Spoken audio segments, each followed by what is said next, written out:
یہ جو میرا بیان ہوا ہے نا کہ اکثر ذہین بچے محنتی نہیں ہوتے اور بچوں پہ تعلیم کا بوجھ زیادہ نہ ڈالیں, وہ بچوں کے بارے میں ہے. جب بڑے ہو جائیں تو پھر ایسا نہیں ہے, پھر آپ کو محنت بولو بھائی کرنی پڑے گی, پھر محنت کے بغیر کچھ بھی حاصل.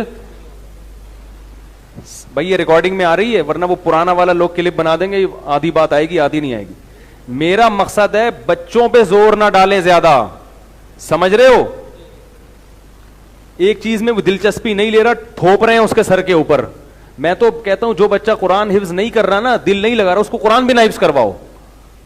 بھائی چند مہینے تجربہ کر کے دیکھ لیا نہیں چل رہا حفظ قرآن میں, تو اب سارے نے حافظ تھوڑی بننا ہے. اس بیچارے پر اتنا زور لگا لگا کے وہ اتنا سا رہ جاتا ہے بیچارہ. ہمارے ایک دوست تھے, عبد الباقی نام تھا ان کا, عبد الباقی. وہ چھوٹے سے تھے, قد بھی چھوٹا سا, جسم بھی بہت چھوٹا سا. وہ کسی قاری صاحب سے پڑھتے تھے, تو قاری صاحب ان سے چخواتے بہت تھے. بولو زور سے بولو قل اللہ, اتنا زور تھے چخواتے کہ وہ یعنی آدمی کا دماغ گھومنا شروع ہو. وہ قاری صاحب ان کے نہیں زور سے. تو ہمارے ایک دوست کی طبیعت میں مزاج تھا, انہوں نے کہا کہ عبد الباقی تھوڑے سے باقی رہ گئے ہیں, ان کو اتنا نہ چخواؤ کہ بالکل ہی ختم ہو جائیں. ٹھیک ہے نا. تو بعض بچوں پہ تعلیم کا اتنا بوجھ ڈالا جاتا ہے کہ وہ تھوڑے سے رہ جاتے ہیں بیچارے. تو ٹینشن نہ لو, بچے کا رزلٹ اچھا آ رہا ہے, بہت اچھا, نہیں آ رہا تو تھوڑا ٹیچر سے پوچھو کیا مسئلہ ہے, پرابلم ہے, کر کے اس کو حل کریں. تو پھر بھی ٹھیک ہے, کوئی مسئلہ نہیں ہے, بعد میں بھی پڑھ سکتا ہے وہ. سمجھ رہے ہو نا. ماہرین یہ کہتے ہیں کہ 7 سال تک بچے کو کچھ نہیں بولو. 7 سال تک تو ماہرین یہ کہتے ہیں اسکول میں بھی ایڈمیشن نہ کراؤ, اس کو کھیلنے دو. بس بیٹا کھیلو, سو جاگو, جب جو بولنا ہے وہ کرو. تھوڑی تھوڑی اخلاقی تربیت بس کرتے رہو 7 سال تک. بیٹا یہ ابو ہیں, ان سے تمیز سے بات کی جاتی ہے, یہ امی ہیں, ان سے بولو نا بھائی تمیز سے. یہ بڑے بھائی ہیں, ان کو بھائی جان بولا کرو, بھیا نام نہ لیا کرو, بھائی جان بولو, بھیا بولو, بھائی بولو. اس قسم کی 2-4 موٹی موٹی چھوٹی چھوٹی چیزیں کہ جب پیشاب آیا کرے تو بتا دیا کرو پہلے. ٹھیک ہے نا بیٹا, جب پوٹی آئے تو پہلے اچھے بچے بتا دیتے ہیں بس. باقی فری سٹائل میں رہنے دو, بچہ نہیں بگڑتا. نبی نے فرمایا کل مولود یولد علی الفطرہ, ہر بچہ مسلمان پیدا ہوتا ہے, فطرت پہ پیدا ہوتا ہے. والدین بگاڑ دیتے ہیں اس کو. 7 سال تک ہاں چوری نہ کرنے دو اس کو, چوری کرے تو اس کو بتاؤ بیٹا کسی ایسی چھوٹی موٹی جو بہت اہم چیزیں ہلکی پھلکی چلاتے رہو, اور اس کو لائف کو انجوائے کرنے دو. وہ سیکھتا ہے, اس میں سیکھنے کی اللہ نے بڑی صلاحیت رکھی ہے, ہر چیز کو دیکھتا ہے. وہ زبان بھی سیکھے گا, وہ بہت کچھ سیکھتا ہے.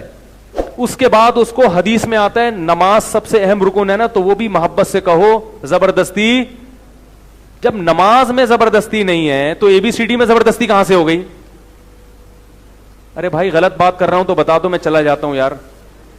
نماز تو اسلام کے لیے بنیادی رکن ہے نا, اس میں زبردستی کی اجازت بولو بھائی نہیں ہے. بولو بیٹا پڑھ لو, پڑھ لے ٹھیک ہے, نہیں پڑھے تو کوئی بات نہیں, دوبارہ بول دیں گے اگلی نماز میں. بس یاد دلاتے رہو بیٹا نماز بھی ہے.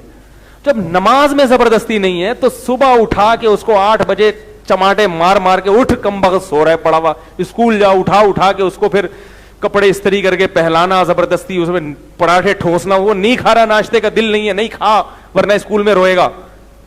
یہ اتنی ٹینشن میں اس کو لا کے پھر وہ وہاں اسکول میں ہوم ورک چیک کیے جا رہے ہیں. وہ پھر وہ تم نے وہی کلر نا سیب میں رنگ بھرا کہ نہیں بھرا.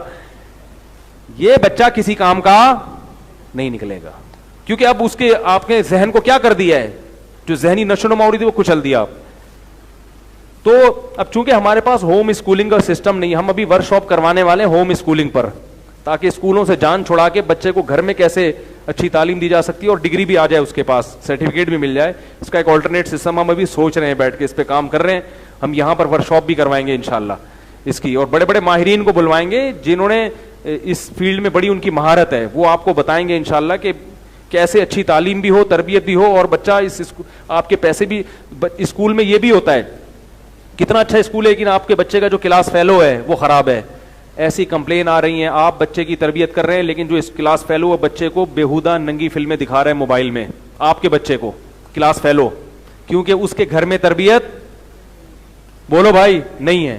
تو آپ کی بچے کی تربیت کے بھی بیڑا غرق کر رہا ہے وہ جو کلاس فیلو ہے. تو عجیب عجیب حساب کتاب ہے. تو میرا مقصد ہے کہ بچے پہ بوجھ نہ ڈالے. جب بڑا ہو جائے تو پھر جس چیز میں وہ زیادہ دلچسپی لے رہا ہے, تو اول تو جس چیز میں انسان دلچسپی لیتا ہے اس میں خود بخود محنت کرتا ہے, پھر اگر نہیں کر رہا تو اس کو ملامت بھی کریں, یار تمہیں میں نے جو ہے نا وہ ایڈمیشن اس لیے تھوڑی دلوایا تھا کہ تم یہاں بیٹھ کے ڈبو کھیلو, صحیح ہے نا. تو پھر اس پہ سختی بھی کرنی چاہیے, کیونکہ ایک ذہنی گروتھ بھی مکمل ہو جاتی ہے. اور پھر اس میں بھی اس کی رائے کو دخل دینے دیں. ایک بچہ ڈاکٹر نہیں بننا چاہ رہا, ابا نے کہا کہ تو میڈیکل کالج میں ہی جائے گا, وہ نہیں اس کا ذہن ہے, تو بھی اس میں زبردستی بولے پڑھو گے تو, مگر جو تم چاہتے ہو وہ پڑھو گے.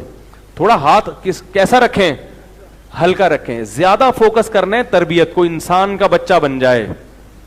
کیا بن جائے یہ انسان, اس کو زیادہ فورس کریں کہ یہ انسان بن رہا ہے کہ نہیں بن رہا. انسان بن رہا ہے تو کوئی مسئلہ نہیں ہے انشاءاللہ. قرآن میں اللہ نے فرمایا وَمَن يَتَّقِ اللَّهَ يَجْعَل لَّهُ مَخْرَجًا وَيَرْزُقْهُ مِنْ حَيْثُ لَا يَحْتَسِبُ. انسان کا بچہ بن گیا, اس میں تقوی پیدا ہو گیا, شریف بچہ بن گیا. اللہ فرماتے ہیں میں ایسی جگہ سے رزق دوں گا جہاں سے اس کا گمان بھی نہیں ہوگا. سمجھ رہے ہیں؟